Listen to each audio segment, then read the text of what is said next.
이게 지금 2학년 4명 있고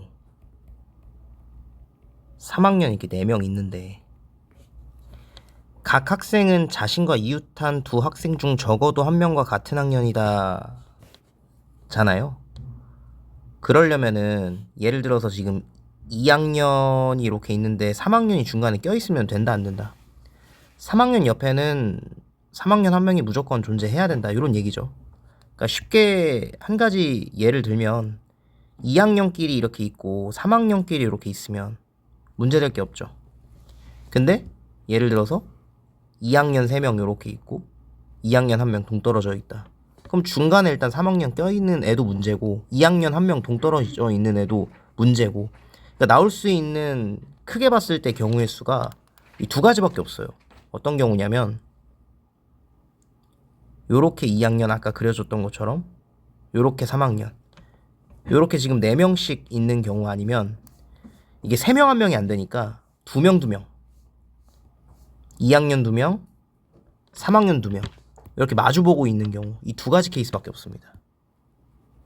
근데 이제 그 안에서 A와 B는 또 이웃하지 않아야 되기 때문에 A가 2학년에 있고 B가 지금 3학년에 있나요? 뭐 아무튼 이렇게 학년이 다르니까 그러한 케이스를 좀 생각을 해보면, 자 여기 A를 기준으로 해서 A가 이제 끝에 있는 경우랑 그리고 중간에 껴있는 경우가 이게 또 B가 반대편에 나올 수 있는 경우의 수가 다르거든요. 일단 A가 끝에 있는 경우로 생각을 해보면 A 외에 나머지 2학년 3명이 이 안에서 줄 쓸 수 있죠.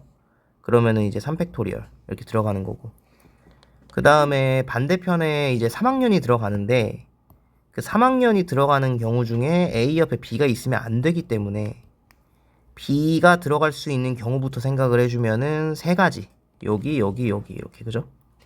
그리고 B 외에 3학년이 줄 서는 경우 자리 3개에다가 3팩토리얼 요렇게 잡아줄 수 있어요.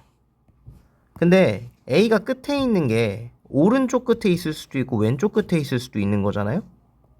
그죠? 그런 게 이제 두 가지가 이렇게 있다 생각을 해주면 되고, 더하기, 그러면 이제 A가 중간에 있다라고 생각을 해봅시다. 지금 A를 색칠을 해놔가지고 요렇게 중간에 있다라고 생각을 해볼게요. 그러면은 A 외에 2학년 3명 줄 세우는 경우 3팩, 거기다 B는 이제 어디 들어가든 상관없죠. A랑 겹치지를 않으니까. 그럼 곱하기 3학년 반대편에 4팩토리얼 이렇게 잡아줄 수 있고, 이것도 마찬가지야. A 오른쪽에 1명 왼쪽에 2명 있는 경우도 있고 A 오른쪽에 2명 A 왼쪽에 1명 이렇게 있는 경우가 있기 때문에 두 가지 이렇게 잡아주면 됩니다. A가 여기 있는 경우랑 여기 있는 경우를 얘기하는 겁니다. 지금 얘도 두 가지 이렇게 나올 수 있어요.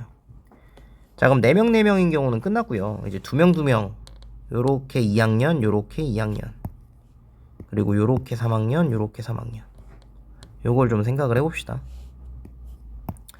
그럼 A를 여기 이렇게 앉혔다라고 하면은 A 외에 남은 2학년 3명 줄 세우는 경우가 있으니까 3팩토리얼 이렇게 잡아주면 되고, 그리고 이제 B는 A 옆에 있으면 안 되기 때문에 B가 들어갈 수 있는 곳이 이렇게 세 가지가 있어요. 곱하기 B가 들어가는 경우 세 가지 거기에다가 B 이제 앉혔으니까 나머지 세 자리에 3학년 3팩토리얼 이렇게 앉히고, 그쵸? 그 다음에 이제 원순열이니까 이렇게 생각을 해보면, 그러니까 A의 오른쪽에 3학년이 앉는 경우랑 A의 왼쪽에 3학년이 앉는 경우 이렇게 두 가지 케이스가 있잖아요. 그러니까 A가 여기 앉는 경우 여기 앉는 경우 그거 얘기하는 겁니다. 그래서 곱하기 2 그것까지 생각을 해주면 이렇게 해서 계산해주면 정답이 나옵니다.